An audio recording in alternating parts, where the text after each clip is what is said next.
Good evening, everybody.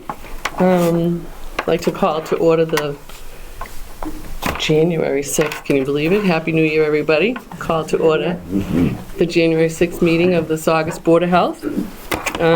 First on our agenda is to review the minutes. We don't have the minutes. Do we? Yeah, sure we do.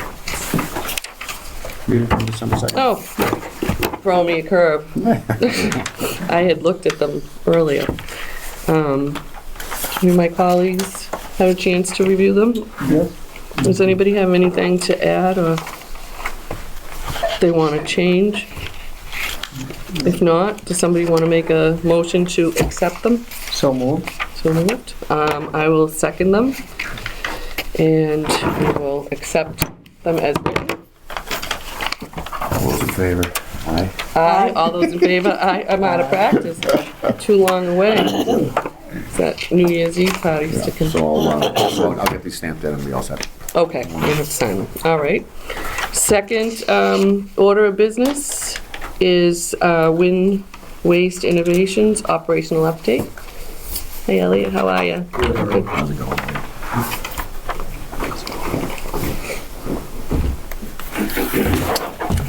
Good evening, Madam Chair, Director Freilich, and the rest of the Board of Health. Thank you again for having me to provide the operational update since the last meeting on December 2nd.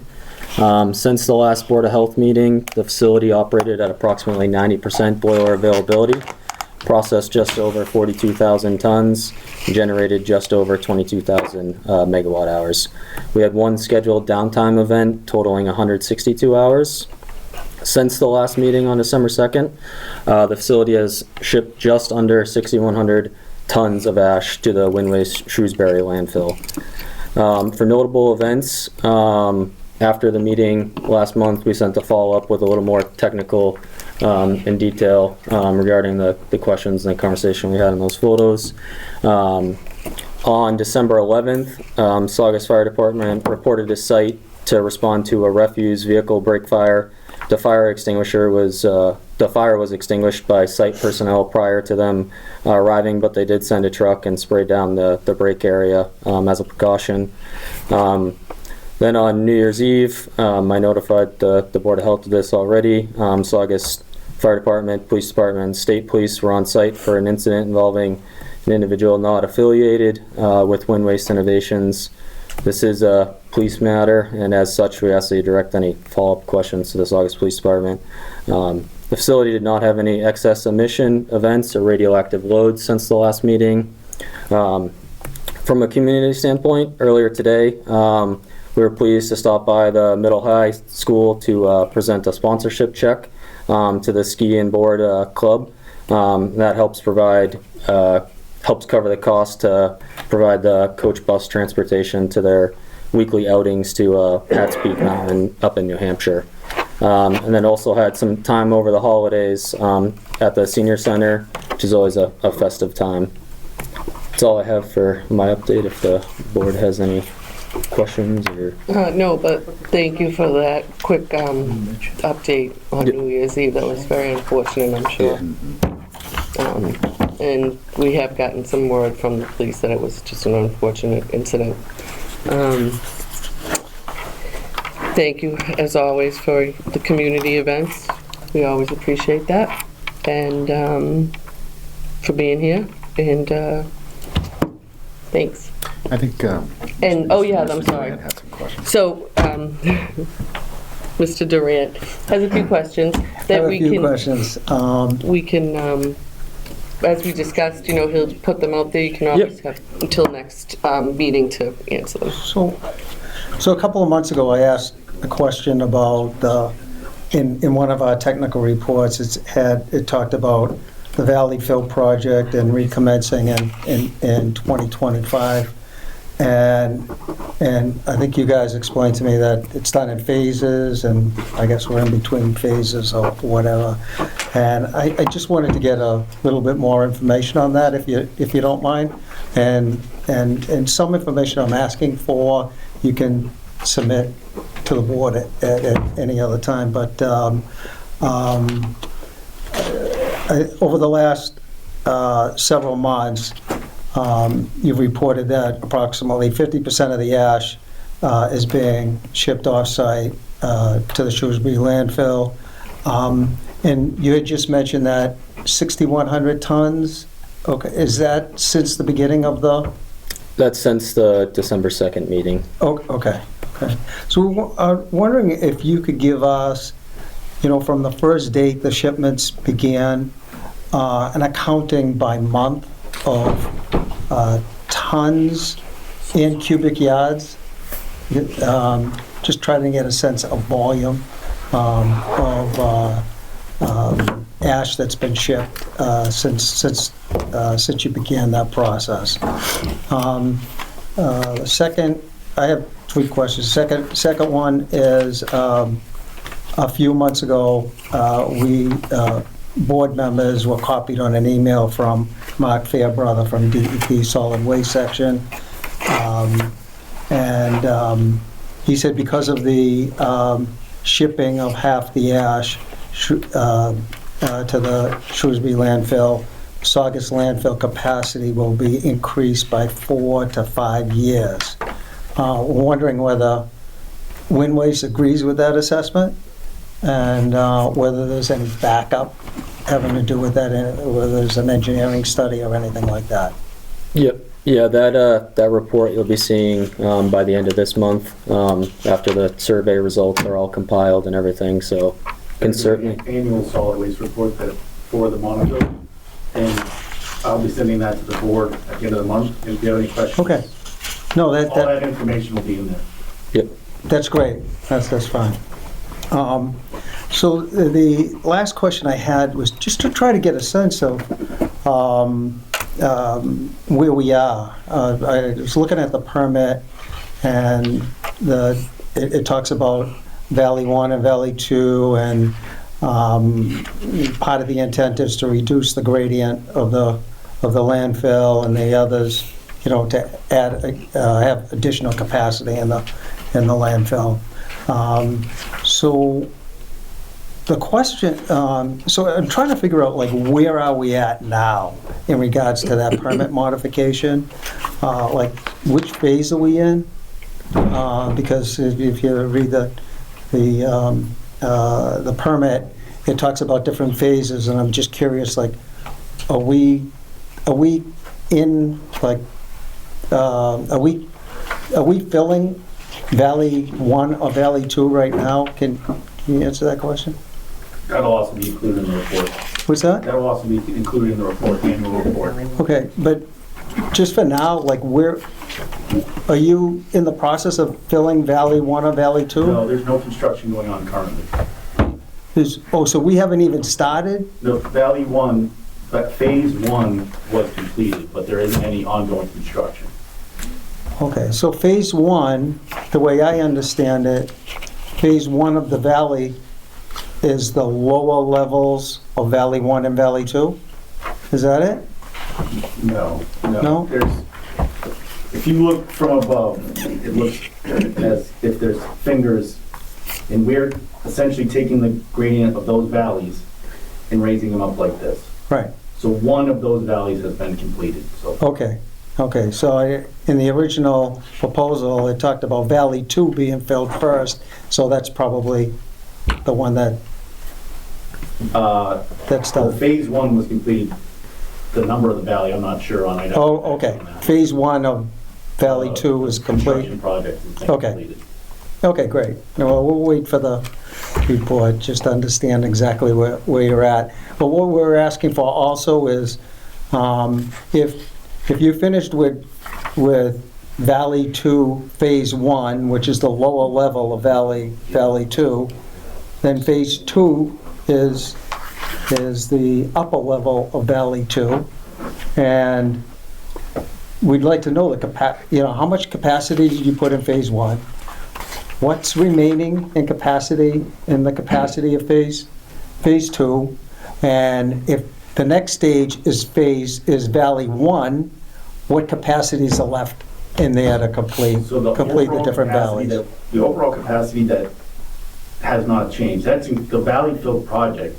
When we are saying the life of the monofill, that's included. The project, even though it hasn't been done, is calculated in that life expectancy. Right, And But- you'll have that life expectancy at the end of the month. okay. That's exactly what we want to know. How much have you added, where are we at, and how much is left? Okay, if that's included in the report, that's fantastic. Thank you. That's it. Thank you. Thank you. Thanks, Alex. Okay, thank you. Next up is the Saugus Ash Landfill Committee. They're going to address us, and it's, Thank you, Madam Chairman, members of the board. You just received a copy of an interim report, final report, prepared largely by Selectman Michael Serino, who's a member of the Ash Landfill Committee. If I may, I'll read the cover letter. Saugus Board of Health. Dear members of the Board of Health, in May of 2024, the Saugus Town Meeting voted to create the Ash Landfill Closure Committee. The committee has held 4 public meetings on July 1st, September 16th, October 21st, and our final meeting on November 4th. The committee voted to issue a report to the Saugus Board of Health, Planning Board, and the Saugus Town Meeting. I've been the chairman of the committee along with Town Meeting member Carlos Gazzarel from Precinct 10, who's also our high school principal. And she was voted clerk. Selectman Chair Deborah Panetta's on the committee, as well as Town Meeting member Jeannie Meredith, who stands in for the Town Manager, who's also on the committee. The committee is voted to invite a representative of Waste to participate as a non-voting member, and that was the wish of Town Meeting. When the committee was created, when I spoke to Town Meeting members, they were emphatic that they wanted to see a collaborative process. And we had it in the language of the original article that Wynn would have a seat at the table, just as the aggregate post-closure committee had participation as well. Unfortunately, Wynn has consistently declined. All 5 members of the committee voted to continue meetings, even though Wynn opted not to participate. Since the committee has had no luck at the local level, a second letter, both snail mail and registered mail, was sent to Wynn CEO Dan Mayo asking for collaboration regarding the landfill. We even offered to go to New Hampshire to sit with him. Once again, Wynn declined to participate. Both Selectman Panetta and myself traveled to DEP headquarters in Boston to review landfill records. It was actually in Woburn that we went to, and the new headquarters, and we went through volumes of material, and we saw nothing there that suggested that Wynn was trying to amend the law or the ACEC, which would allow them to get a site suitability determination so that they could proceed to the Board of Health. We did find other information that goes back to 1995, where DEP was conflicted over whether or not to issue a consent order in the first place without a MEPA review, but that's ancient history right now. Wynn is currently shipping 50% of their ashes, as you've just heard, to Shrewsbury, which is some 50 miles away. It is estimated that 12 trailer trucks per day would ship the ash residue. The DEP mandated the truck travel routes exit 107 towards Revere. Wynn's incinerator in Hudson Falls, New York, ships their ash to Shrewsbury landfill, also some 186 miles away. It's important to note that your question about how much they've filled out have filled up. The most recent correspondence from the DEP states that they can get up to the 50 feet or to spring of 2028. After spring of 2028, if they're not at the 50 feet, it's going to close anyways. That's what the DEP has stated, that is the end, 2028. That's the letter that was just recently referred to. So the question comes down to, and I think Selectman Panetta will address this, why is the unwillingness to participate in a committee created by Town Meeting that has offered to collaborate? You know, We all have our personal views, but the mandate of town meeting was to work with this organization and to invite them, and they've refused to participate, okay? And we would hope that going forward, as you comment on their report, to ask them, will you be participating? Why aren't you participating? Is there some hope that this thing will continue to the mid-century and go to 100 feet? We don't want that. There's no authority to allow that. Now, in the packet that you just received, Mike Serino, who was the former chairman of the Board of Assessors, who's been trained as an assessor, and he's gone through a rigorous process, he issued a report, and it's very compelling. It said, regarding the forever development opportunities at the landfill versus 20 more years of ash dumping voted by 3 selectmen, 2 of which claim that it was only as an insurance policy in case the state did something else, which would result in a 100-foot high landfill, according to Jim Conley, who's no longer with the company, with no economic development opportunities. The economic development report is included in this report. Now, we realize it's not your purview to get involved with the assessing and all that, but it's important that you're aware, and there's basically 6 components to this report. I'm not going to go into every one of them, but there's the original tax agreement, there's the 1994 clarifying tax agreement, there's the ash landfill subdivision plans, which was submitted by Wynn, a Saugus solar farm that was voted by town meeting that would allow Wynn to have a solar farm as a matter of right. It's just an overlay. Route 1 and Route 1 land values, and what's important is the final page.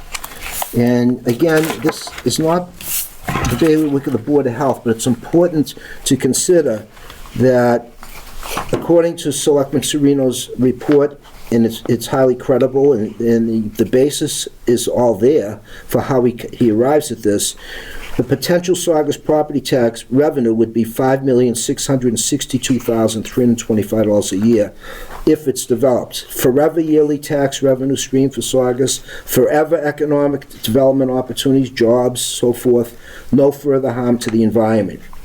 Wynn's current proposal that they're hoping for a Hail Mary pass at Beacon Hill or wherever, continued dumping of toxic ash into the landfill, harmful to the environment, in an area of critical environmental concern, in an environmental justice area, town would be left with a 100-foot high toxic ash landfill.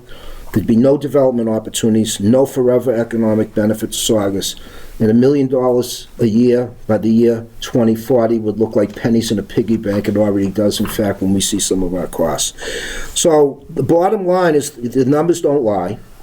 It's highly credible, the research that Selectman Serino's put together and the committee is delivering to you. And we would just ask, as you have these fellows, and I know it's not them, they have to do what they're told, but why aren't they participating? Why won't they sit down? Say it does close in 2040. They still have to have a closure plan, but again, there's just no willingness to meet with the committee that was created by town meeting with a gesture of hopefully a collaboration, just like has been done with the Agri. I'm happy to answer any questions at this time, but I know Selectman Panetta has some comments that she'd like to make as well. Thank you. Thank you.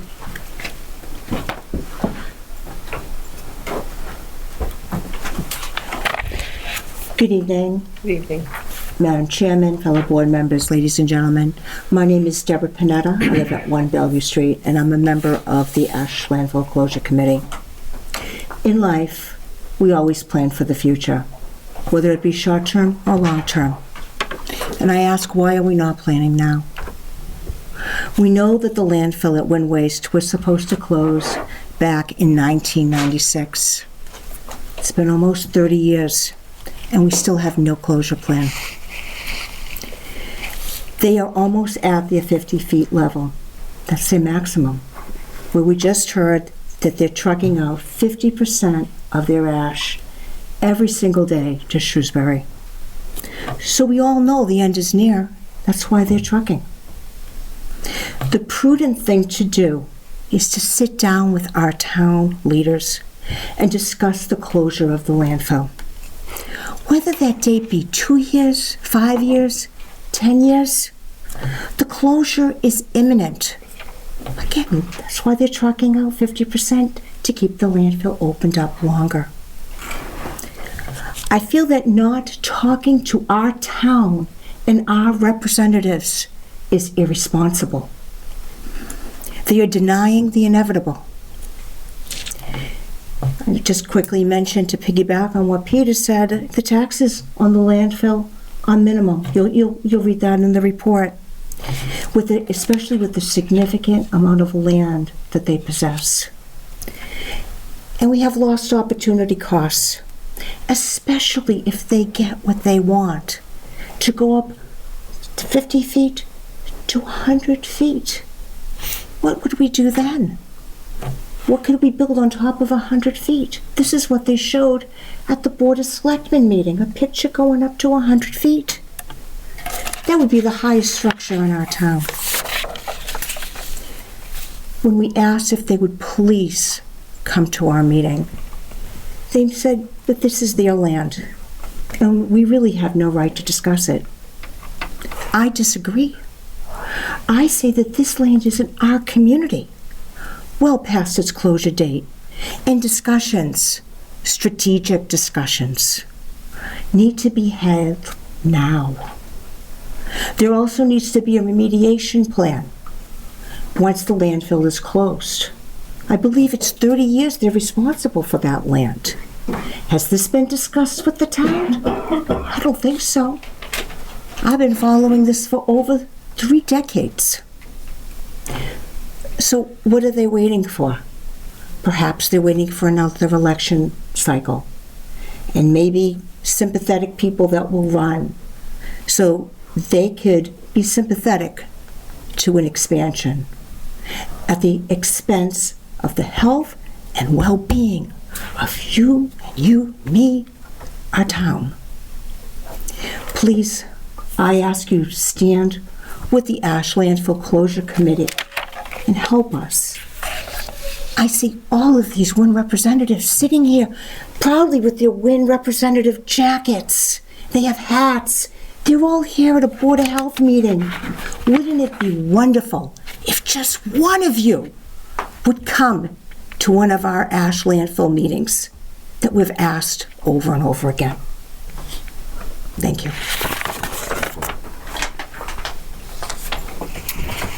Thank you.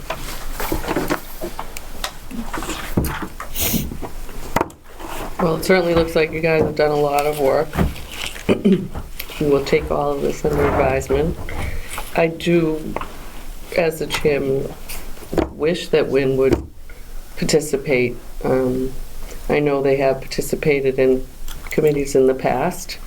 I don't think that this would be a bad thing for WIN to be involved in. I think that, the only way we could get anything done effectively and in a good way is to have cooperation. This isn't, we're not trying to do anything that wasn't agreed upon many years ago. The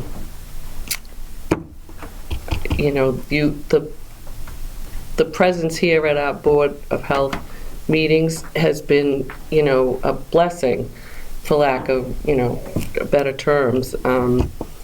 It's opened up great lines of communication between us, the Board of Health, and WIN.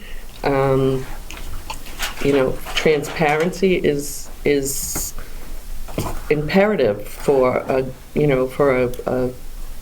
business of this type. We all know that this is going to come to an end at some point. We all need to cooperate, and it's not a witch hunt. We know that this is going to happen. WIN knows it's going to happen. It does have to close. And to work together is the best way. We've been at odds before, the Board of Health and WIN, and it doesn't work out. It just doesn't. We have to cooperate. We have to work together. And And that's the best way, you know. You guys do amazing things for the community, and we've always been very grateful for that. But the bottom line is what it is. It's an old facility. It has its difficulties, it has its problems. It's been, you know, my whole thing is it's not aligned. Phil, it's got a lot of weight on it. It needs to close. And I think everybody here agrees with that. I think even the Wynn people agree that it's got to stop at some point. And working together is going to be the best thing that we can do. And I really hope that Peter, you know, and you guys can get somebody to represent, and it can be amicable. You know, nobody wants to be at each other's throats. We just want to get this done in a pleasant way. So thank you. We will definitely try and get a representative from Wynn. I know they've been there at the table before, and hopefully someone can come again. And maybe two people, you know, safety in numbers, right? Thank you. We will definitely look at this. It looks like a lot of work has been done. And yeah, so thank you. I'm going to stop babbling now. Appreciate you guys coming. Can I make a comment? Absolutely. Yes. First of all, I agree with a lot of what the chair had to say. And I want to thank the Landfill Closure Committee for doing all this work. I know how difficult it is to go to DEP regional office and go through files for days, okay? And I've been fortunate to attend, I think, most, if not all, of the Landfill Closure Committee meetings, so I know all the work that was put behind not only the financial, but the health and safety also. And as a resident of the town, I really appreciate all the hard work that the committee has done. Some of my questions over the last couple of months have been around this situation. As an engineer myself, you're always planning for, like the chair of the selectman said, you're always planning for the future. Engineering-wise, you're always looking at what's your next step. They should be working on a closure plan. Maybe they are, and we don't know about it yet. But there's a lot of work involved in a closure plan, a post-closure plan, gas collection throughout the landfill, health and safety having to do with the gas collection, stormwater collection, leachate testing.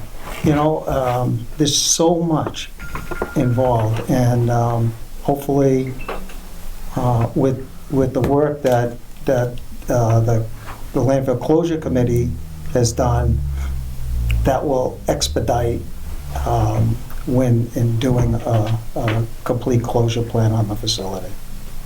Like the chair said, it's coming to an end at some point. Let's do it now. Let's start planning now. May I speak? Please. Okay.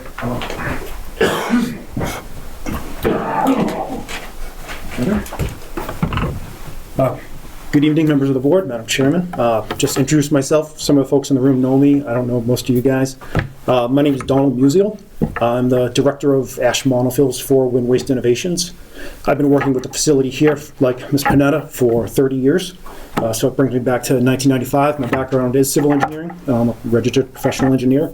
I've been involved with Saugus, like I said, 30 years with all development, permitting, daily operations, planning, closure, everything that's gone on out there has kind of gone through my desk.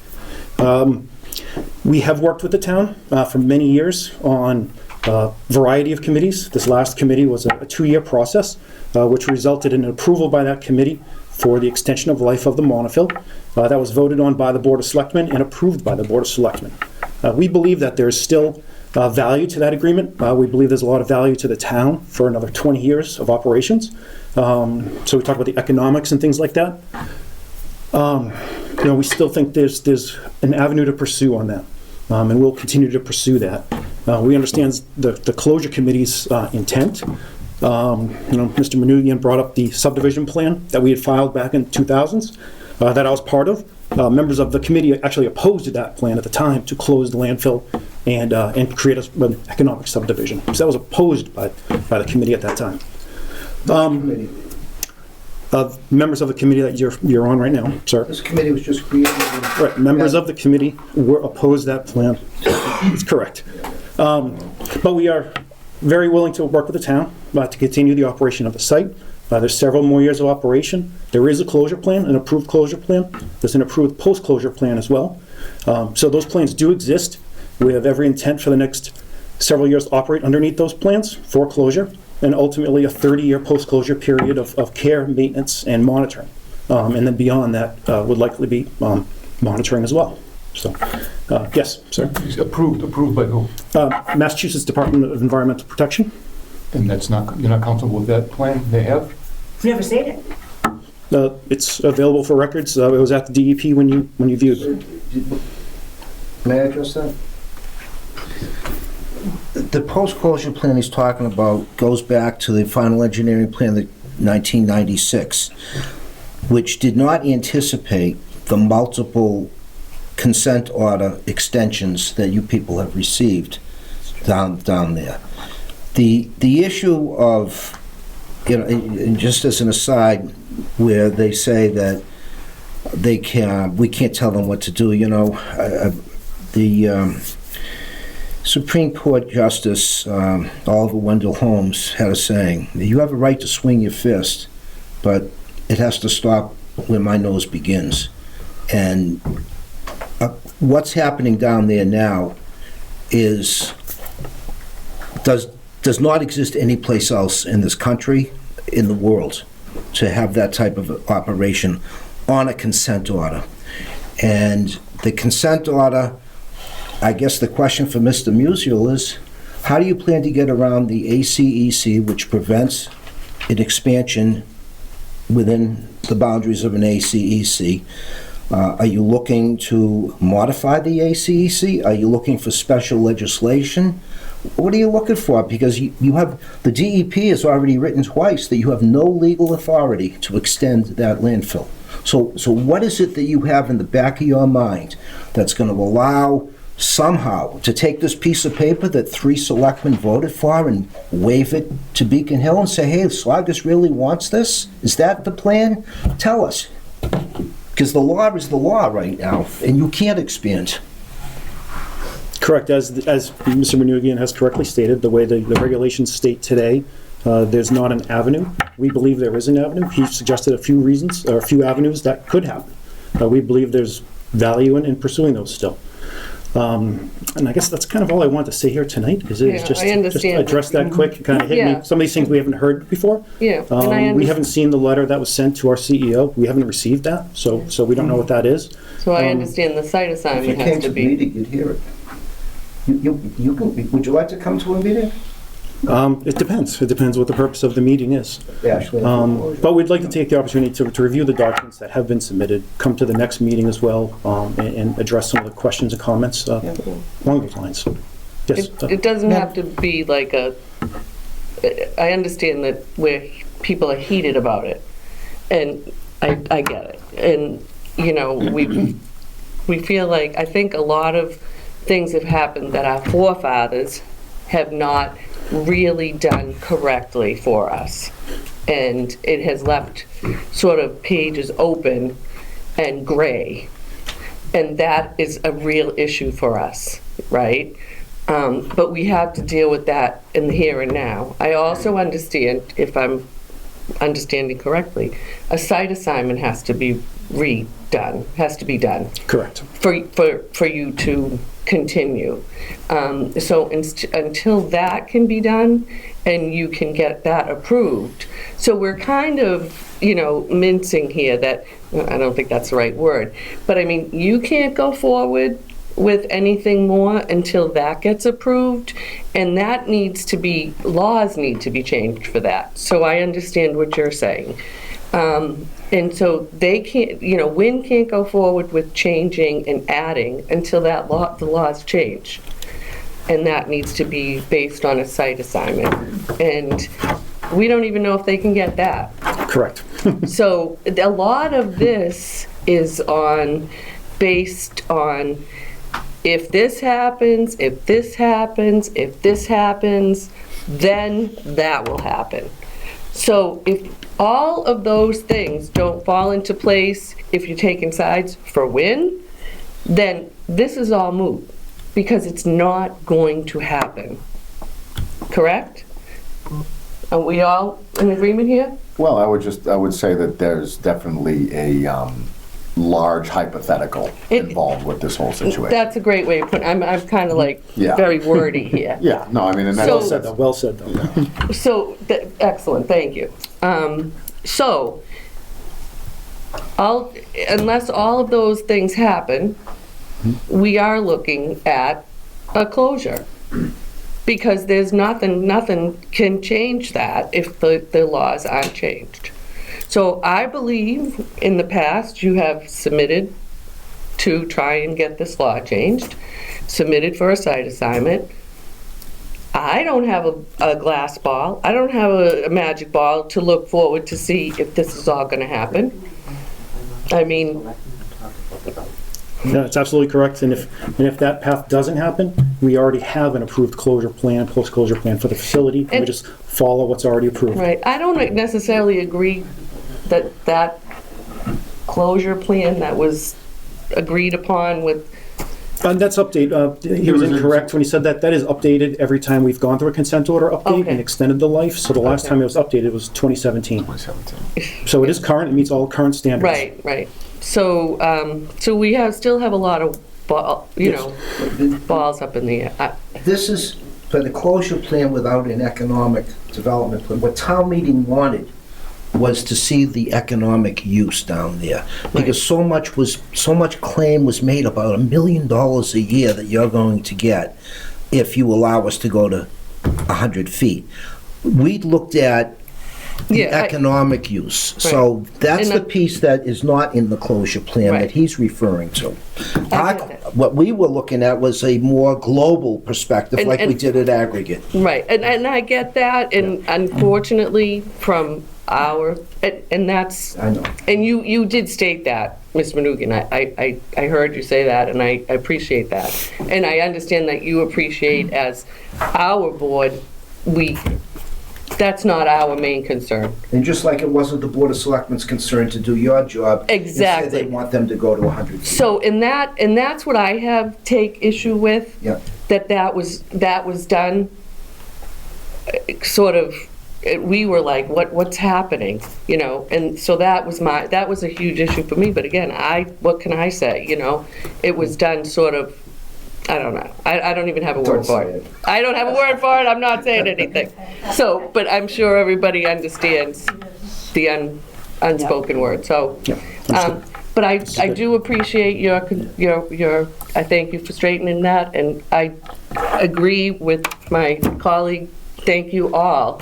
And I totally get that there are a lot of people in this town and Revere and Lynn that are extremely concerned about this facility. And I know there's people that are associated with the facility that feel strongly about the facility. And all I want is, I hate confrontation, so I just wanted to work out the, No, this is good. Thank you for the opportunity to speak. thank you, Mr. Nuzzo. thank you. Of course. I promise, I'll be quick.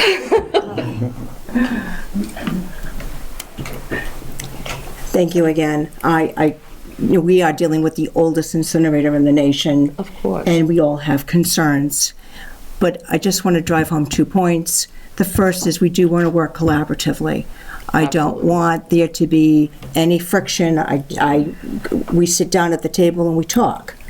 And we agree to things, and that's the most important thing. Communication is key, especially with a situation such as what we have. Absolutely. But secondly, as a selectman, I don't even know what the right word is that I could say in public.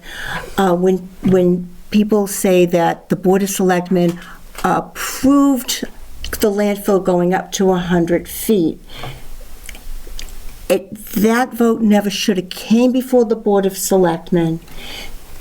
What two of the selectmen said who voted in favor was it was quote-unquote an insurance policy just in case the DEP did allow something to happen, that the town of Saugus would get something in return.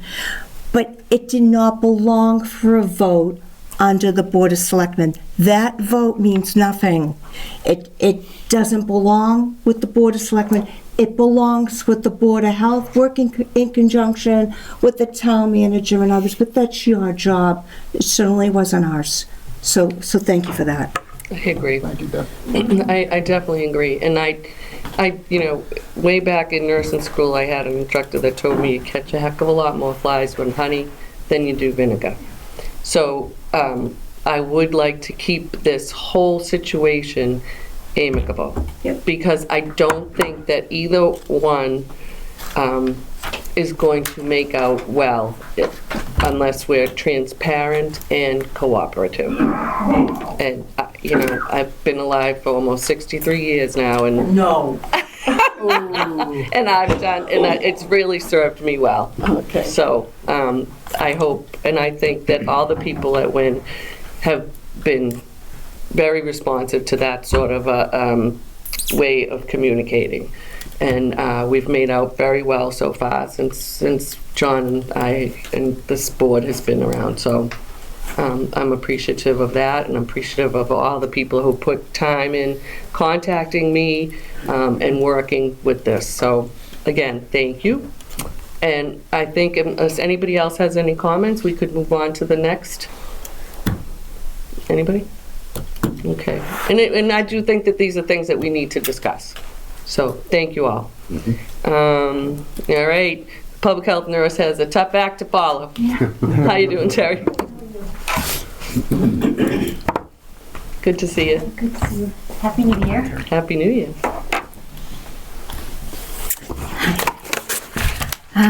Public health nursing report. So in the month of December, we've seen 36 cases of COVID.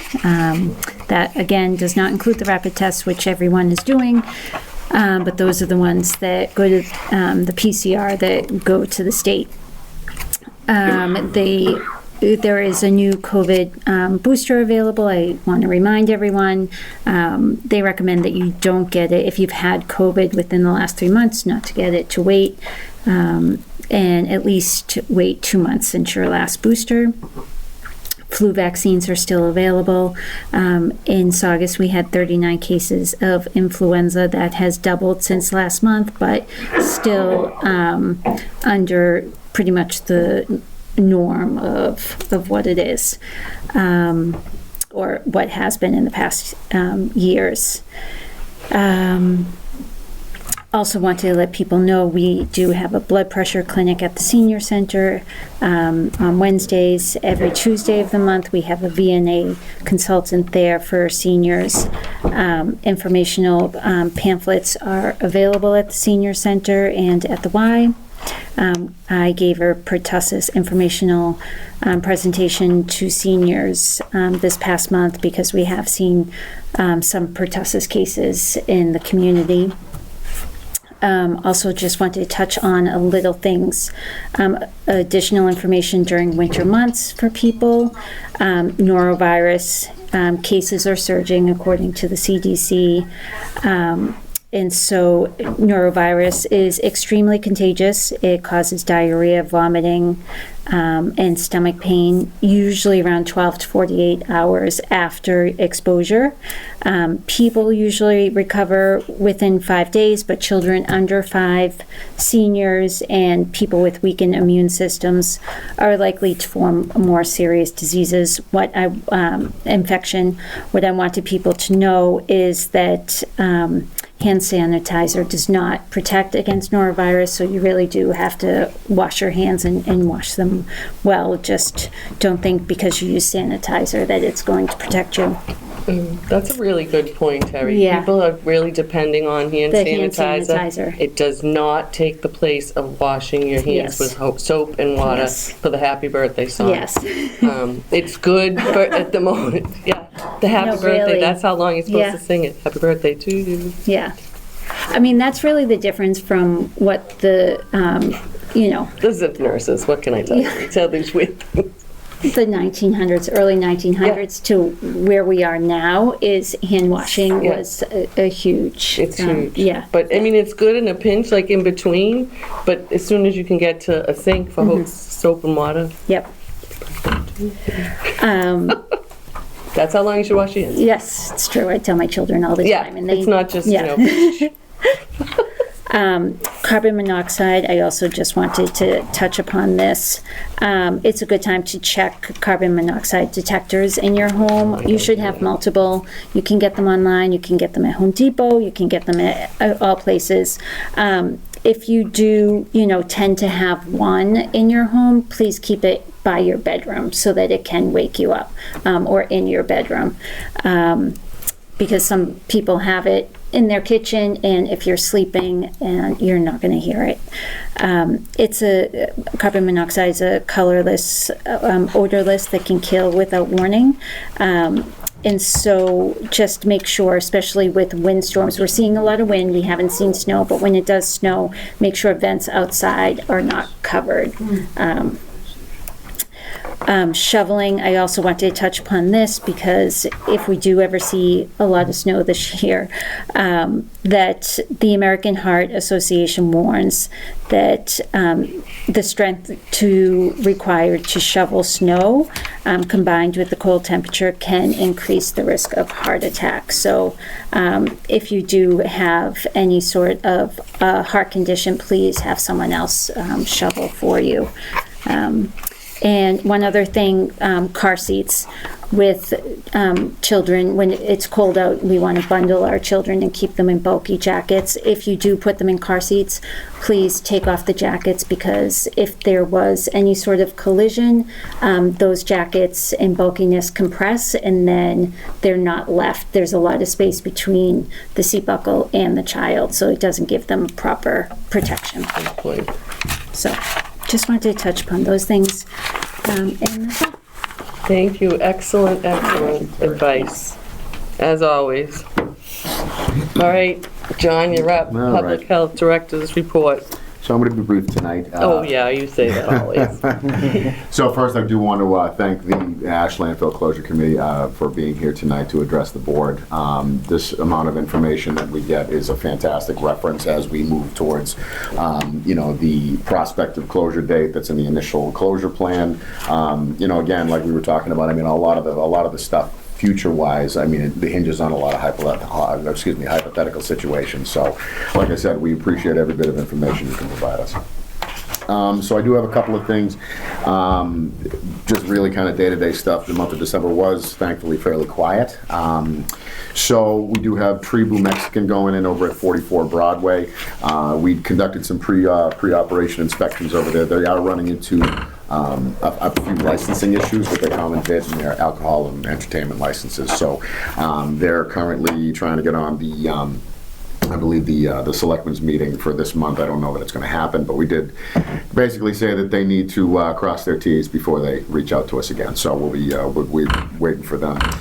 Same thing with Cilantro's down at next to Irontown. They're finishing up their licensing procedures as well before we conduct our pre-operation and final inspections. So the Food permits all expired on the 31st, obviously, and so right now we're conducting just kind of compiling a delinquent list. So right now we have 19 establishments that haven't resubmitted their applications for 2025. So we'll be looking to reach out to them, just let them know what the story is. Typically, we'll give a 2-week or so grace period prior to instilling a $50 late fee for those permits. So we're going to be reaching out to those establishments over the next couple of weeks. We did get a message from the Executive Office of Housing and Livable Communities regarding Colonial Traveler and Chisholm's Motel regarding the emergency assistance shelters for the migrant families in Saugus. So as of the 30th of December, the Colonial Traveler officially shut down as a emergency assistance site, and the Chisholm's Motel was extended until the 30th of January. And then they're both sites are going to be absorbed by a site in Lynn that's just apparently just a better site for them.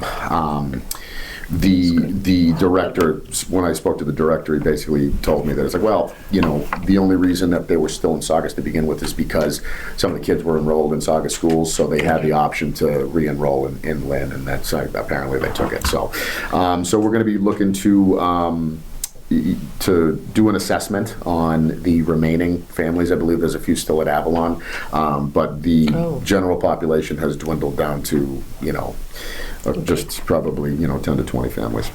Okay. We had a departmental review committee meeting for the assisted living facility that's prospected down on Collins Avenue behind Canes and the old Maddie's site. We just received preliminary plans for the proposed site at the Maddie's, so there's going to be a mixed-use building down there next to the the orange dinosaur. And we're just moving forward with our comment period. So the only comments that we had regarding the assisted living facility that I brought up in the meeting was just that, you know, the level of infrastructure associated with the prospect of 20,000 meals a month. You know, we just want to make sure that their grease capacities and holding are just up to standard. Right, you know, I mean, just because it's going to be a constant flow coming from that facility. So we just want to make sure that they're, you know, aware of that. And then. What's the capacity of the assisted living? How many? 231 some odd units, I would say. Like I said, 20,000 meals a month, 3 meals a day, 30 days. You know, so I believe it was like probably 220 units. And then are they going to be able to like go through like a Brooksby? Are they going to offer? Or is it just specifically independent assisted? I think it's going to be independent assisted. So I believe that the project itself is going to be held up until and we, like I said, we just got the preliminary plans for Maddie's. And in that preliminary plan, you're talking about providing an access road to the proposed site. So, ultimately we looked at the initial plan, and it was just, the access to the site was just way too limited. So, like I said, they're, doing some, moving around as far as the property lines are concerned to that, provide easements and things like that. But yeah, we're just waiting on some future plans that way. And then we also have a new cold plunge spa going in down next to the Flow Golf on Route 1 North. And so I've been speaking to Just go outside. So one of the questions that we had, so I've been speaking to the owner, Ilya, and because of the types of therapies that they're planning on using, so I mean, what we're going to be doing is we're going to be regulating this particular establishment under the food code, considering that it's considered a special purpose spa type, and I mean, it is going to be self-contained. He is going to be required to get his CPO license, and he was able to obtain, that him and his partner were both able to obtain certified pool operator licenses. So, we just can't, because everything, like I said, is self-contained in these particular, plunge baths. You know what I mean? We asked for spec sheets on them, and just because, we've never licensed anything like that, so we wanted to be sure. They're also going to be providing what's called red light therapy. So it's, again, it's kind of lost on me, but we wanted to make sure that no tanning regulations were involved, but because they're not using ultraviolet light, Right, it's yeah. not, technically under that Gotcha. regulation, so we Yeah. just kind of checked up on that a little bit. But everything looks good. Their floor plan looked good, and again, it looks to be a fantastic addition to the community. So we're just moving forward with the next steps once they have their occupancy from the building department. Wow. And then the only thing I wanted to touch on, Madam Chair, was just so the tech environmental contract Yeah. is expiring. We had a one-year Yep. contract Yep. with an option to extend, and I would recommend that we would just exercise that option. Yeah.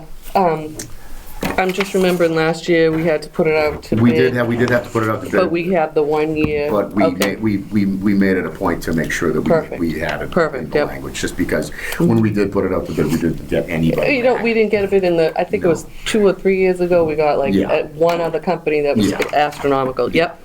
Yeah. So, like I said, with the We'd be board. very happy with that. I would say so. I mean, they're, Can we also do an I extension? mean, so we can do an extension, we can do a 3-year, I mean, again, there's a Can you number tr- of different. Does things we can anybody do oppose to doing a 3-year with tech? Well, I mean, what I can do is I can reach out to Matt Reiger. Yeah. He's the director down there, and then what we can do is basically just kind of, look at, we can, look at the options. I mean, like I said, the contract does expire this month. So what I would recommend is that we do one. One with an extension. With options. I mean, again, Michelle, our purchasing agent, was able to really, Yeah, talk I directly saw to that. She had sent contract. me an email. So, Yeah. maybe we should consider for this year, kind of putting it in the works Mm-hmm. for the extension next year. Yeah. See if we can, make it a 3. Like a restricted free agent type situation. Yeah, but just because it always comes up on us. It's better to not have to think about it. I Right. agree. I mean, yeah. I'm always afraid that one of these years it's going to go, wait a minute, we don't have a contract. Right. Not that, there's enough people checking it. It's just that, Sure. I guess my bottom line is that I don't think there's anybody else that's going to be able to do it for us, Well- because we never get anybody who wants to bid it, and then, Exactly. and I they're think- so good, they've been so good to us all these years. Well, and- yeah, and I think the level of, the level of knowledge with Knowledge. the site, you know Yeah. what I mean? I feel Yeah. as though, Tech has demonstrated that they know exactly what they should be looking for. Right, right. And what have you. So, like I said, as long as, everybody's, agree?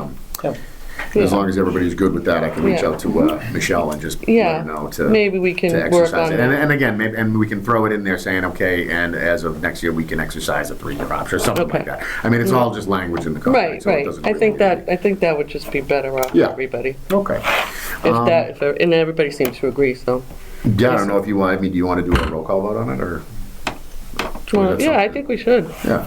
All right, want to make a motion to make the next tech environmental 3 years? So moved. We got a motion, and I will second, and All those in favor? can we say all in favor? Aye. Aye. All opposed? No one opposed, so it passes 4-0. Great. Good. But Madam Chair, that is all I have for you this evening. All If right. you can believe it. Wow. I'm going to keep you out Well, a month. there and we'll you go. Yeah. It's just a slow month. It's All right, It's gonna well, pick back and up. our next meeting would be February. Let's see. So the next prospective meeting date of the Board of Health will be I should check that before. February 3rd. February 3rd. Okay. All Topics right. not expected. Say that again. On the agenda, topics not expected. Oh, was there any topic not expected? No, nothing particular. Oh, Mr. Panetta? Who invited who? Who invited you? You did. I did. Hi, hello again, Deborah Panetta, 1 Bellevue Street, Madam Chairman, board members, ladies and gentlemen. I've come before your board quite a few times asking about college shoes. Around what? College shoes. Well, you know, College John. shoes. Oh my College God. shoes. And the last time I came up, I asked, we were talking about the graffiti bylaw. And, the penalties and the enforcement of the graffiti bylaw. But today I'm going to ask about section 516 of the town bylaws, a bylaw regulating the security and maintenance of vacant and dilapidated buildings, which that is clearly a dilapidated building. And when you read the bylaw, it's on page 50 of our town bylaws, it's very specific about enforcement and penalties. And I keep coming to the Board of Health, and I'm not sure if you're the right place or if I should be going to inspectional services, but It's there's gray area. I don't know whether they're being, again, they should be penalized for a lot of these things. It needs to be torn down. We need to put something there that's safe. That is not safe. Right. My biggest fear, honestly, is something is going to fly off. Maybe it's going to be the new Prada sign that they put on there to make fun of our town, which is embarrassing. The new what sign? The Prada. Oh, I yeah. know. No. But that's embarrassing, I feel, as a Sigonian. I feel that way. But what if something blows down and goes in the middle of Route 1? And how many accidents? I mean, what do we have to do to get that building? Well, who said that Taken as long as down. they pay the taxes, we can't do anything? Who I said don't, that? that's I a don't great think question, so. Jerry. That's a wonderful question.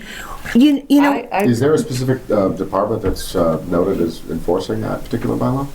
I'm looking at this now. I keep coming to you because you're the Board of Health, and I'm thinking this is a health issue because It is. the welfare of our town. Exactly. We can go on what if. And see, and the issue with Carla's shoes is that, on top of the owners of the property just being dug in, that they're never gonna do anything about it, the idea that, and I understand the health implications of there being a dilapidated building on Route 1. Right. Absolutely. But also, these are certainly structural issues that we're talking Right. about. I mean, it's not a habitable space, obviously. No. I mean, it's marked, don't enter by the fire department and what have you. But we are starting to talk a little bit more about a number of different properties in town regarding receivership. So what we can look into is the idea of noting down a bunch of violations and then providing those to a receiver who would then go to whether it be, land court or what have you, and then they would argue the point that there are violations on site that are they're imminent threats to health and safety. So, and obviously, when you start talking about receivership, though, you got to understand that, it's still a very, very long process. But we can certainly get the conversation started in that regard. Back a few years ago, a broker reached out to me and said that they were going to sell the property for $900,000 and if the town would be interested. I'm like, I don't know what the town would do with it. We're concerned. Our only concern is the health and safety of not just Saugus residents, but people driving up and down Route 1. So- That's hugely problematic. And you know what's sad about it, too, is that beautiful place, building Auto beside it. Excellence is right next to I a don't think- gorgeous building. Well, I know that when, I believe Auto Excellence was applying for a cannabis license at some point, and they had indicated that one of the first things that they were gonna do was get rid of Carla's shoes, because that's essentially associated with that property. But in my research, it's looking as though, I don't believe they're gonna be able to build anything on that site regardless. No. I think It's very small, it's no been zoned parking. out to the point where I don't even think you could use it as parking. The only thing that would even be useful would be like billboard space or advertising space or something, to that effect, because building on that site, it's essentially a useless parcel at this point. So, but like I said, as far as the, actions we can take, there is a very long, arduous road of receivership that we can't take, and we are already starting to talk about that with a number of different properties. So what I'll do is, in my talks with inspectional services, I'll turn around and just say, hey, listen, let's make a move on Carla's shoes as well. That would be wonderful because we do have teeth. This bylaw Yeah. No, I does agree. talk about enforcement. I'm not going Yeah. to read it all. Well, there's but it's also also like on a page. problem property, Right. it should be like a problem property committee or something, or at least meeting a list that is discussed amongst the inspectional services, the health department, that we can, either write fines on and send them to the owners, and then after so long that they just kind of can work on. We'll bring that up. Yeah, off board. and like I said, that's certainly something that we're looking into, with a number of different properties, so I'll just throw it on the list. Perfect, thank you. I hope it's Thank first you. on the list. Thanks for bringing that up again. It's a great start to the new year. I know a lot of folks do. You know, You're like a dog with bone. I It's true. Thank you, Miranda. No, but we like that because, you know, we get bogged down with things and then you forget it, so we like that. Thank you. I'm just, every time I drive by. I know, it's like a, It just irks me. Yeah. It just like, Like a it's thorn like, in your there side. must be something we Something can to do. do. I know, We do I have know. regulation, we do have Yeah. enforcement. No, you're You know what, absolutely right. and ultimately, you know, there have been instances where we've had to enforce the graffiti regulation, so I mean, we can certainly start there as far as at least getting the tags removed from it, or at least paint it and make it look. I mean, Maybe if you there's nothing you'd ever be able to do that's gonna make that building aesthetically pleasing. No, So, You know, no, maybe did you if you see tried- inside? Yeah, well, I've They never- I've showed, never there was a video on Facebook with showing the inside. Can you imagine people Went in, yeah. I'm People thinking if can we actually tried to live get there. rid of the- What if somebody, a homeless person, or somebody, a child, who knows, terrible. went in there and something fell down and killed them? There was just so many safety concerns with that property, it scares me. Sure. All right, thank you all. Thank you. Thank you. John, Madam Chairman, Yes, to your point, John, it's, the notice has to come from inspectional services. Notice shall mean the sending of a letter via certified mail, return receipt requested by the inspectional services department to the owner of the property or to the address of the property, informing said owner that the property's been deemed vacant and dilapidated. It is. The date of the notice shall be deemed the date of the letter sent. And from that point on, yes. certain triggers will occur. So it's inspectional Well, and I'm services. certain that Inspectional Service has sent numerous letters to the owner as well as. But have they invoked this bylaw? I'm not sure if in they've this cited that process? bylaw. I believe That's they've what they just have cited to building do. code. Yep. But no, but like I said, I do agree. I mean, the word though, I mean, when you do see videos on Facebook, pictures of the inside and what have you, what if somebody were to go in there? The word you gotta remember though is if somebody were to trespass into the property. Right. You know, I mean, it was marked there for a reason, so, you know, I mean, the idea They're that folks would go in there, I mean, you shouldn't go in there. Yeah, and they're There's a reason taking there's a big red X on responsibility it. for that. Yeah, You know, so, I people mean, that go you know, in. but again, I mean, the imminent threats that something's just gonna fly off are definitely there, there's no question about it. So, like I said, in my talks with inspectional services, I'll talk about receivership of the property. We do live in the Northeast, a good wind. Well, there you go. Yeah. I think my roof blew off, but. Anti-hams. All right, well, thank you for that. Anything else to bring up? Not anticipated in the past 24, okay. Well, then with that, motion to adjourn, To February 3rd. to February 3rd, second, okay. Good night, everybody. Happy New Year. Thank you.